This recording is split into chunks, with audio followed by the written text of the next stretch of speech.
Hello, Facebook friends. We are super excited, as always, to do our monthly Agenda live stream show. It's a chance for you to talk to us. Drop us some comments down below. We're going to have a really fun show for you today. Our special guest is none other than the Nico Ramsey. We are going to have fun with Nico. We're going to talk all things local, just the craziness that's going on right now. And then we're going to talk about how you can engage, how you can become a better civic advocate in your town. And then we're going to make you play a game called What the Tweet? It's a good time. You're going to want to hang out for What the Tweet. But before we get started with that, I want to let you know so that you don't miss out and have the giant FOMO of the year. Our chamber is putting together the 2021 Business of Pride Gala. It is the gala of galas. Your standard tuxedo ain't gonna fly here, y'all. Get yourself a seat, get your table. Table sales went online earlier this month, and we're about halfway sold out. So get yourself together, get your reservations, and then start figuring out what you're gonna wear. And that's the big problem. All right, so welcome to the show for me. With me, Mr. Nico Ramsey. Always good to see your face. Hello. Good to see you. Yes, you are always the most photogenic, happy guy that there is that I've ever known in town. How do you keep it up? I'm going to say it's a lot of coffee. A lot of coffee. And yeah, it's funny because uh, behind sometimes, like, my happiness can be, like, very direct. And if you really listen, it's, I don't know, it could go both ways. It So, can go both ways. Well, thank you for spending part of your lunch hour with us. If you're out there watching, you can drop us a line right down below in the comment field. And if your comments are good, we'll bring them up into the show. If your comments are goofy, not going to happen. So make sure that you get yourself into the show. Drop us a comment, and we'll talk about what's going on. But Nico, you're a busy guy. I see you everywhere and a part of everything. And I'm excited for that because our next generation of young leaders, especially in the times and the days that we're living in, really need to step up. So for those who don't know you around town, give us kind of the 30-second tour of all of the things that you're involved in. sure. So, professionally, I work at Velocity Credit Union, and I serve as the director of community relations, which is basically the corporate giving arm of our Right. company.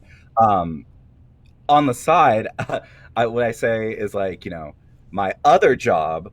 I do a lot of volunteer work with Right. organizations that focus on, you know, business for all, health equity, basically everything that encompasses sustainable living within our city. So, United Way for Greater Austin, There we go. Human Rights Campaign, um, Zach Scott, Vivint Health.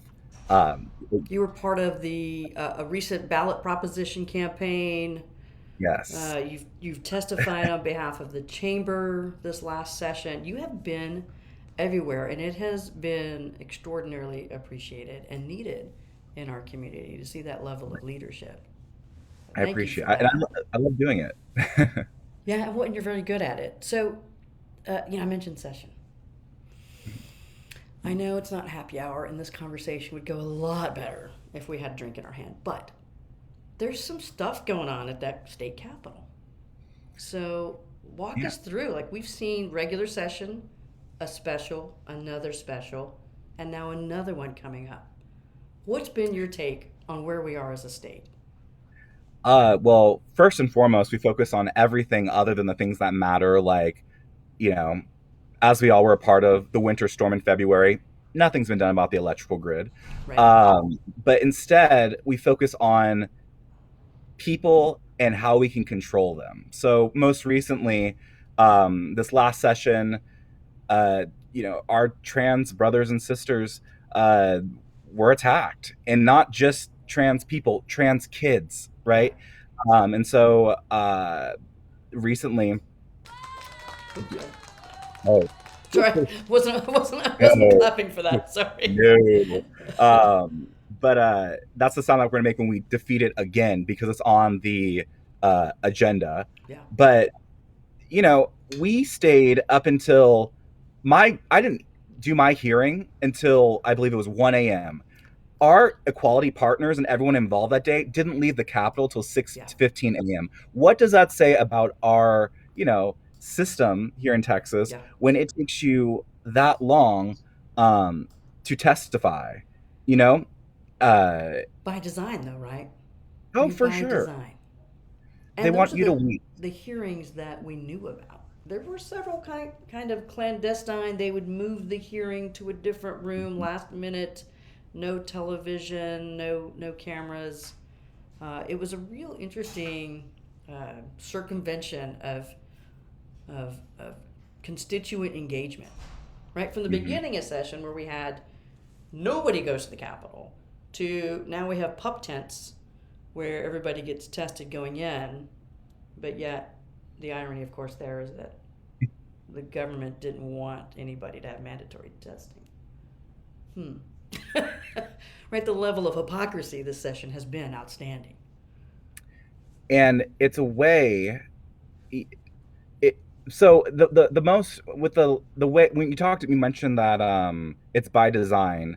So the reason why it also took so long is because they stacked the agenda. It wasn't just Yeah, trans kids that were attacked. They picked every yeah, issue um, that is essentially a non-issue, but those are the ones that are going to take the longest because it's all based off of your opinions or beliefs, and more so, nothing is based in the actual facts what they put forward. And that's what we saw. And now in this new session coming up, it's redistricting, and also, mind you, it was supposed to be just about redistricting, but of right. course, now that's too easy. So trans kids in sports is on the ballot again. So we're going to Again, be at the Capitol again. The chamber will be at the Capitol again, saying the exact same thing that we said last session. Leave kids alone. Let them play.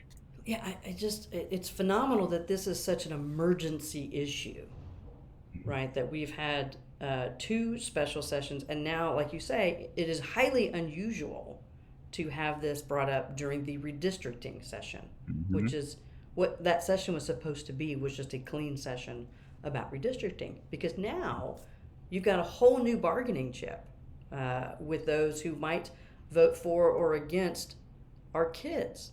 It Mm-hmm. might actually impact how their district is mapped. Mm-hmm. And that is, it's just the times in which we live are absolutely insane. So tell folks, so you testified at the state capitol. I would venture to say that most folks watching, it's kind of a scary place, right? It's a big giant building. I might add, it's where my wife and I got married. So we call it our wedding venue. But it can be a really intimidating place. So, like, talk about your testimony, how that step by step kind of works, how somebody could testify on their own if they just felt compelled to do so, whether it be for the trans kids or whether it be for, I don't know, plumbing code, something ridiculously, mundane, but that might be important to them. What does Definitely. that look like?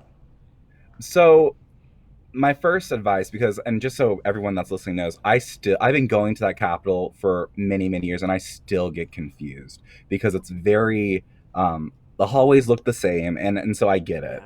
Yeah. So my first advice would be plug in with an organization that champions your cause. So luckily, for example, uh, with the chamber, we have an advocacy committee, right? That is the Yes. best way to know where to go, when to go, how to show up, what time to show up, and you have so that way you're not just going in it alone. Right. And I would venture out to say, by design, it's supposed to be confusing because you can't just go onto the Capitol website and be like, oh, where do I go today, or who can I call to say where are we testifying? You don't have that luxury. So I would Yeah. say, get plugged in with an organization that meets your cause. And two, while it is intimidating, know that you're going to be going with a group of people who think the same way you do. And that Right. sense of community really helps, especially when you are working and testifying on issues that are so sensitive and so personal. Having that support system is crucial. So, you know, that those are the top two things I say, and what I still do to this day to keep involved is get plugged in with an organization that champions your cause, um, and get plugged in with their advocacy committee, because that's where you're going to find yourself um, being able to be present. So I think that's it's huge because if it's a great kind of putting on the training wheels, right? Having somebody else with you, supporting you, understanding, right? How do you know when it's your turn? When do you get called? How long do you stay there? How should you dress? What should your talking points be? So if you're really new to that space, I think that's great advice of making sure that you're connected with an organization that's kind of already doing the boots on the ground work. And I'd also say this, Tina. Some people may not want to, speak. That might be a fear. You can Right. also make your voice heard through other ways, such as showing up at the Capitol, and they have like little iPads um, that you can say you oppose this amendment, and that goes just as far as waiting until 1 in the morning, 6 in the morning to testify. Yeah. The point is to show that there are numbers against or for whatever amendment is at hand, because that is what sways legislators, no matter how conservative or Republican, or conservative or right, conservative or Democrat. Numbers sway people, and what we found, and when we talk about at the chamber, is that unfortunately, dollars speak. They And so do. when we talk about uh, the impacts, not just on people, while we feel that should suffice, it really comes down to exact same turnout from companies to come out for our trans family, because that is what's going to take to make sure that these kids can be kids. Just be kids. Just enjoy their child. It's hard enough, man. It's hard enough to be a kid. But you keyed in on it, right? Politics takes money. It takes money to run a campaign. It takes money to run for office. So those kind of things definitely get the attention of lawmakers because that money translates into voter outreach, and that voter outreach turns into, hopefully for them, right? That's their plan of votes. And so it's not that to say that money is right going into the direct pocket of the politician, but it's to say that it helps them maintain their presence and maintain their seat. Mm-hmm. Because really, once people kind of get the taste for that, they want to stay. And you've got some real lifers up there who have done a great job of courting the constituents that they know vote. Mm-hmm. And so the other side of this coin is to get out there and vote. Travis County has an extraordinary high voter registration, and that's through the good works that have been done in this community for years. That said, we still have a low voter turnout, especially Yeah. on the local side. We tend to get really excited about gubernatorial races or the big congressional seats, and of course the presidential race. And there's a good turnout. More than half the city tends to vote in those things. But more recently, we had a city election back in May where, you know, 30% or less of the people voted in some pretty important ballot issues that, you know, the people hadn't spoken. So we don't know where we are on some of these issues. And one of them was the homelessness issue, and the other was the kind of the calendaring of when we vote for a mayor. And but it's interesting that Austin just doesn't, as much as we talk and walk politics, as much as we all spend time. I'm pointing over to the Capitol where our office is, but as much as we spend doing it on the local side, there's a real opportunity for Austin to engage at a deeper level. What are you seeing locally? So, do you mean like what do I see locally as far as just how to get involved How to get in making involved? What are some your big issues? Like what's local people? I've been in local politics a long time, and I don't think people really understand that local hits your wallet faster than any Mhm. decision those guys make at the Capitol. So I'll Uh, say this. Um, we just talked about redistricting for the state. Our council districts are currently being remapped, and um, while I saw some push to get a diverse group involved, yeah. and while we hope that is the case, these are things that affect us more so than anything else. I mean, you can find yourself getting involved with I would start with nonprofits, like if you want, say you cared about parks, right? Yeah. Get involved with like the Austin Parks Foundation or Austin Trail Fund. Find an organization. I know that seems like the reoccurring theme here is like find that org, but that is your segue into getting into this work, because Sure. it is a little difficult to walk into City Hall and be like, let me make change. Um, but if you go through an organization or you show up to council meetings and make your voice heard, follow those. I mean, follow your council members on Twitter. They always post about, well, majority of them post when they're having council meetings. You can Yeah. follow those, and that's how you can, participate in participate in this, in the I'm losing my words, but Yeah, well, participate. the upside is it's all accessible at the city, at the county level. Those meetings are all accessible, and it's important that people Mhm. understand that you can go online and you can watch all the meetings that they have. There's something in the Texas State Code that requires, called the Open Meetings Act, it requires all those meetings done at the local level, ironically enough, not so much state, but it does Mhm. require them all to be open to the public, down to the citizen led commissions, boards and commissions, to the committees of council, of course, the council meetings and their work sessions, Travis County Commissioners Court. Travis County is an enormous county, and there are huge swaths of that are happening. Like things like Tesla is in the county, but it impacts the city, but the county is governing what's Mhm. going on. So there's plenty of ways to get involved.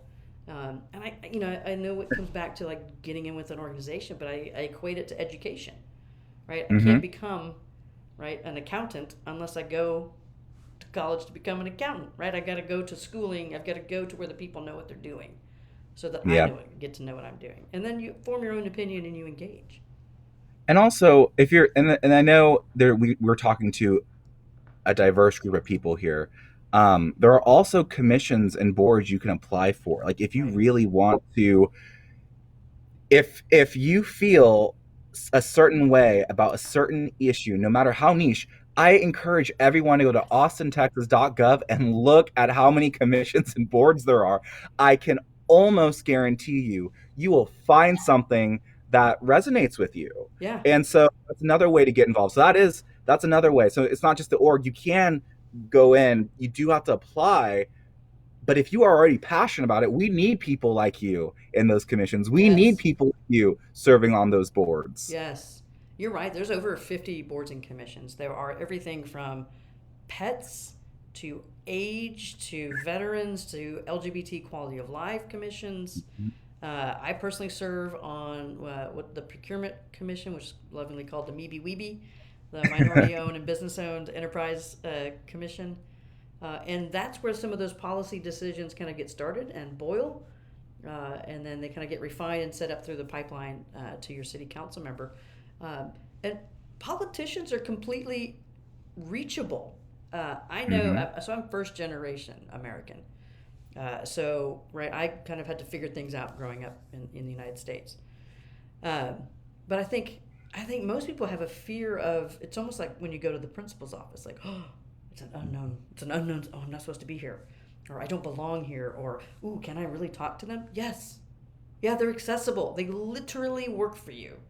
And so you Mm-hmm. mentioned austintexas.gov uh, is a great place to go find out who your council member is. If you don't know, it's okay. You can look it up there. It's dummy proof. You Mm-hmm. can go find out who your council member is. You can go find out who represents you on Travis County Commissioners Court. It's an odd name, right? Commissioners Mm-hmm. Court. When I first heard that 30 something years ago, I was like, I don't have a speeding ticket. Why am I going to Commissioners Court? What's that about? But that's the council, if you will, for the county. And the head of that Mm-hmm. is called a judge, but he's not a judge. He's he's the head of the commissioners court. So it's some backwards old school Texas politics. But just poke around, join our advocacy committee, and get engaged, get involved. I wanted to switch because we've been talking so much about politics and gotten so serious about it. I wanted to play a goofy game with you if you're cool with that. Yes, I'm ready. Yeah, we play a game here called What the Tweet, and we kind of take a look at who our guest is and devise our game around that. And for the longest time, we've been comparing tweets to our local professional pontificator, Matthew McConaughey, but we're going to switch it up today. Because Nico spends so much of his time in the political sphere, I want to kind of test his political wherewithal and figure out if he can identify a real tweet from a BS tweet. And I thought, well, we got to make it a little bit hard. So he's going to have to decide, is the tweet from Dan Patrick or not Dan Patrick? So the old boy Lord. puts out some interesting tweets. Let me tell you, I've gone through his Twitter feed in the last couple of days, and it was hard for me to decide if some of these were real or not. So you're gonna kind of guess around and find out whether or not you think the tweet that you hear or that you see on the screen, is that a Dan Patrick tweet, or is it not a fake? Is it a fake Dan Patrick tweet? So let's start with the first one. Portland boycotting Texas is a complete joke. They don't realize that my supporters think Portland is a country in Europe that makes port wine. Is it a real Dan Patrick tweet, or is that not? I don't think it is. That's not a Dan Patrick tweet. He doesn't have a lot of love for Portland. I also have never heard him refer to, like, that sounds pretty Trumpy, and I never heard him say my supporters before. All right, so you think it's not a Dan Patrick tweet? I don't think it's him. You are correct. You are correct. All right, so you're 1 for 1. You got 2 more coming at you. Next one. President Trump got a warm welcome yesterday from the U.S. Customs and Border Patrol, as I predicted. We all got a laugh out of his joke about my hair. Real or not real, Dan Patrick? And do we know what real Dan Patrick sounds like anyway? I mean, it's not even his name, for the love of God. The as I predicted makes me also say this is not a Dan Patrick tweet. Not a Dan Patrick. It's not. It can't. I don't think that's Dan Patrick. Well, the survey says actual Dan Patrick tweet. As I predicted? Are you kidding me? As I predicted. God. We all got to laugh about his joke about my hair. This is what your lieutenant governor, ladies and gentlemen, are tweeting about. It's a real tweet. All right, so you're 1 and 1. One right, 1 wrong. Last one, redeem yourself.